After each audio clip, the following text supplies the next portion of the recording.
So hi అండి, నేను మీ doctor Ravikanth Kongara, your family doctor. ఒక ఇంపార్టెంట్ టాపిక్ అండి ఈరోజు. సో ప్రపంచంలో చెందిన దేశాలు చాలా ఉన్నాయి. అన్ని దేశాలు అభివృద్ధి ఎంత చెందిందో అంతకంత ఒబిసిటీ కూడా పెరిగింది. అంటే లావుగా ఉండే వాళ్ళ పర్సంటేజ్ పెరిగిందనమాట. మన మన దేశం ఒక్కోసారి అభివృద్ధి కంప్లీట్గా, అంటే అమెరికా, బ్రిటన్, యూరోపియన్ కంట్రీస్ అంతా డెవలప్ చెందకపోయినప్పటికీ కూడా మన దగ్గర కూడా ఒబిసిటీ భయంకరంగా పెరిగింది. బట్ అభివృద్ధి చెందిన దేశాల్లో మాత్రం ఇంకా ఎక్కువ పెరిగింది. ఇప్పుడు అమెరికాలో 42% ఒబిసిటీ, 42%, అంటే 100లో 42 మంది లావు ఉన్నారు. యూకే, యునైటెడ్ కింగ్డమ్లో అంటే ఇంగ్లాండ్లో 25% ఒబిసిటీ, 100 మందిలో 25 మంది లావు ఉన్నారు. జపాన్లో 100 మందిలో 5 4.5%, అంటే 4.5%, 100కి 4 లావు ఉన్నారు. అంటే దీనికి కారణం ఏంటి అని లోతుగా పరిశీలించామనుకోండి, మీకు అక్కడే దాని ఆన్సర్ వస్తుందన్నమాట. ఇలా జపాన్లో ఒబిసిటీ ఇంత తక్కువ ఉండటానికి కారణం ఏంటి? వాళ్ళు ఇంత రిచ్ అయ్యారు కదా, రిచ్ పెరిగిన ప్రతి చోట ఒబిసిటీ పెరిగింది కదా. సో కొన్ని దేశాల్లో డెవలప్ చెందకపోయినా కానీ ఒబిసిటీ పెరిగింది కదా. మరి అక్కడ అంత డెవలప్మెంట్ ఉండి ఎందుకు పెరగలేదు అంటే దాని మొత్తానికి మూల కారణం ఎక్కడుందంటే it ends up in to the schools. So స్కూల్లో టీచింగ్ను బట్టి దేశ ఆరోగ్యం మారుతుంది. సో దీనికి ఎగ్జాంపుల్ జపాన్. సో జపాన్లో ఏ స్కూల్కి వెళ్ళినా వాళ్ళకి ఫుడ్ అక్కడే సర్వ్ చేస్తారు. స్కూల్లో వాళ్ళకి టీచ్ చేస్తుంటారు. సో ఆ టీచ్ చేసేది ఎలా ఉంటుందంటే what is healthy food, what is unhealthy food అనేది అర్థమయ్యేటట్టు. ఇప్పుడు చిన్నపిల్లలకి చిన్నప్పుడు అలవాటు చేయగలిగితే అలవాటు అవుద్ది, లేకపోతే అలవాటు అవ్వదు. పీర్ ప్రెషర్ అని ఉంటుంది. ఇప్పుడు సపోజ్ నాకు చిన్నప్పుడు బొప్పాస్కాయ అలవాటు అవ్వాల, ఇప్పుడు కూడా బొప్పాస్కాయ నోట్లో పెట్టుకోవాలంటే అమ్మో నాకు ప్రాణం పోయినట్టు అనిపిస్తుంది. నేను తినలేను ఇంక నా జన్మకి. I don't think I can. మా ఇంట్లో మా అమ్మ, మా నాన్న అందరూ బొప్పాస్కాయ బాగా తింటారు. నాకు అలవాటు అవ్వలేదు ఎందుకో చిన్నప్పుడు. సో అది చిన్నప్పుడు అలవాటు అయి ఉంటే జీవితాంతం మనకి హ్యాపీగా తింటాం. కొన్ని చిన్నప్పుడు అలవాటు అవ్వకపోతే అది మళ్ళీ జన్మలో అలవాటు చేసుకోవటం కష్టం. సో అట్లా మనకి ఆ సిచ్యువేషన్ రావాలి. ఇప్పుడు నేను 17 ఏళ్ళ వరకు ఎంబీబీఎస్ జాయిన్ అయ్యే వరకు ఉల్లిపాయ తినలా. ఉల్లిపాయ వస్తే ఏరి పెట్టుకుంటా ఉండే, అన్నీ కలుపుకుని ఉల్లిపాయలు ఏరుకుంటా ఉండి అన్నీ ఏరేసిన తర్వాత తినేవాడిని. అరే ఉల్లిపాయ అంటే ఇంత బాగుంటుందా అని, అది ఉల్లిపాయ మిరపకాయ బజ్జీలో కలుపుకుని తినటం, ఇట్లాంటి తిన్న తర్వాత అరే బాగుంది ఇదేదో అన్నిట్లో తినొచ్చని మన మైండ్ మారిపోయి we develop taste for it. Taste అనేది డెవలప్ చేస్తేనే డెవలప్ అవుతుంది, డెవలప్ చేయకపోతే డెవలప్ అవ్వదు. So you can develop taste for healthy food, you can develop taste. Unhealthy ఫుడ్కి వద్దన్నా ఆటోమేటిక్గా, ఎందుకంటే మన బయలాజికల్గా మన బాడీలో కొన్ని మెజర్మెంట్స్ ఉంటాయి. షుగర్ ఉందనుకోండి, స్వీట్ ఉందనుకోండి, దాంట్లో డెన్స్ క్యాలరీస్ ఉంటాయి అనుకోండి. మనకి షుగర్ ఎక్కువ వేసింది ఆటోమేటిక్గా టేస్ట్ ఎక్కువ అనిపిస్తుంది. ఆయిల్ ఎక్కువ వేసింది, జంక్ ఫుడ్ ఎక్కువ ఒక్కోసారి మనకి చాలా టేస్టీగా అనిపిస్తుంది. ఎందుకు? దాంట్లో క్యాలరీస్ ఎక్కువ ఉన్నాయి. క్యాలరీస్ ఎక్కువ ఉంటే మన జెనెటిక్ మేకప్లో, అంటే మన హ్యూమన్ ఎవల్యూషన్లో ఈ 10 లక్షల సంవత్సరాలు, 20 లక్షల సంవత్సరాల్లో ఈ జీవం తయారైన క్రమంలో కొన్ని స్ట్రాంగ్ అలవాట్లు. ఇప్పుడు చిన్న పుట్టిన బిడ్డ నోట్లో వేలు పెడితే చీకుతాడు కదా, చప్పరిస్తూ ఉంటాడు, ఎందుకు పాలు వస్తాయని అనుకుంటాడు. అది ఎవరు నేర్పించింది కదా, అది అలా వచ్చినట్టే sugar food, junk food, taste ఎక్కువ ఉన్నది తింటూ ఉంటే ఇంకా ఎక్కువ తినాలని, ఆపకుండా తినాలని అనిపించడం, అది నేచర్ జీవన ధర్మం. అది ఆ జీవన ధర్మం ఒకప్పుడు, అంటే ఒక 500 సంవత్సరాలు, 100 సంవత్సరాలు, 1000 సంవత్సరాల కింద పరిస్థితులకి అది కరెక్ట్. ఎందుకంటే ఈ పూట తింటే మళ్ళీ పూట మనకు ఫుడ్ దొరుకుద్దో లేదో, టేస్ట్ ఇది, జంక్ ఉన్న క్యాలరీస్ ఉన్నది ఎక్కువ దొరికితే ఒకేసారి ఎక్కువ తినేసి ఉంచుకుంటే మళ్ళీ 2-3 రోజులు ఫుడ్ మంచిది దొరుకుద్దో లేదో అనే సిచ్యువేషన్. కాబట్టి ఆ రోజుకి అది కరెక్ట్. ఈ రోజుకి అది కరెక్ట్ కాదు. ఈ రోజుకి ఎందుకు కరెక్ట్ కాదు? మనకి 24 గంటలు జంక్ ఫుడ్ అందుబాటులో ఉంటుంది, 24 గంటలు చెత్త ఫుడ్, అన్హెల్దీ ఫుడ్ అందుబాటులో ఉంటుంది. ఒక బటన్ నొక్కితే మనకు అన్హెల్దీ ఫుడ్ వచ్చేస్తుంది. సో ఇప్పుడు మనకు అందుబాటులో అంత ఎక్కువగా ఉన్నప్పుడు దాని వైపు వెళ్లకుండా ఉండాలి అంటే ఒక టీచింగ్ అనేది చిన్నప్పటి నుంచి పిల్లలకి ఇది అలవాటు చేస్తే ఇది మంచిది కాదు, ఇది మంచిది. నీకు చాలా వరకు మనం ఇగ్నోర్ చేస్తుంటాం.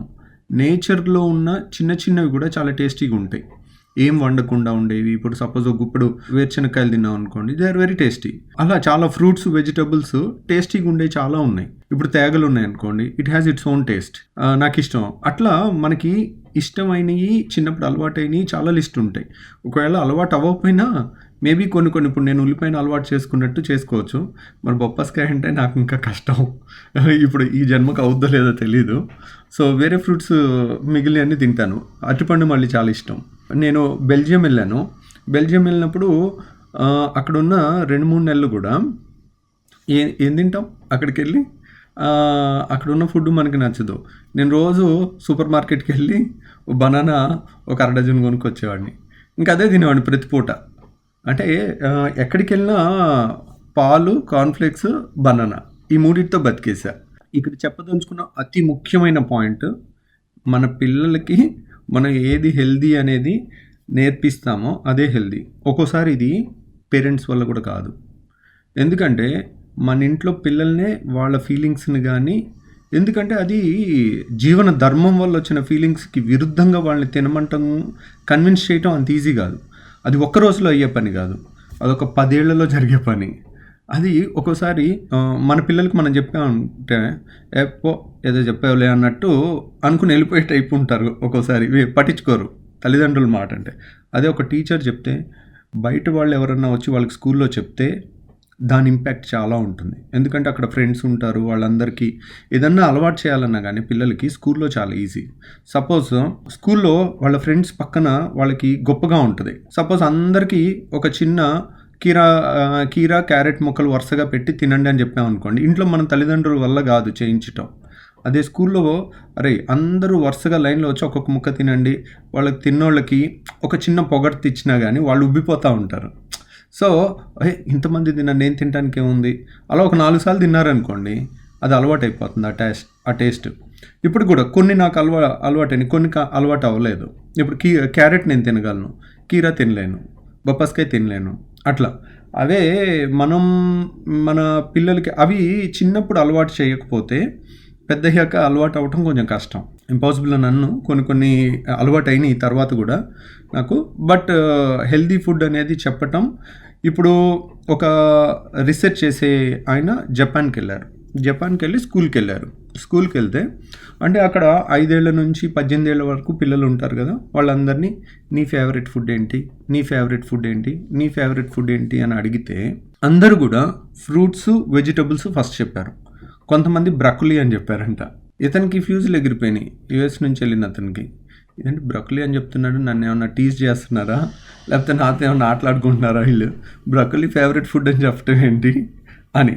తర్వాత ఇంకొకళ్ళు ఏమో ఓకే నాకు ప్లెయిన్ రైస్లో కొంచెం సాలెడ్స్ వేసుకుని తింటాం ఇష్టం అని అన్నారు. ఇంకొకళ్ళు సీవీడ్ అనేది చాలా హెల్దీ అనమాట, సీవీడ్ నా ఫేవరెట్ ఫుడ్ అని చెప్పారంట. అంటే పిల్లలకి టీచర్స్ ఎక్కించింది ఎంత పవర్ఫుల్గా పనిచేస్తుంది ఒక స్కూల్ సిస్టంలో, దాని రిజల్ట్ సొసైటీలో ఎంత అద్భుతంగా ఉంటుంది. ప్రపంచం అంతా ఒక ఎత్తు అయితే జపనీస్ స్కూల్ సిస్టమ్ ఒక ఎత్తు.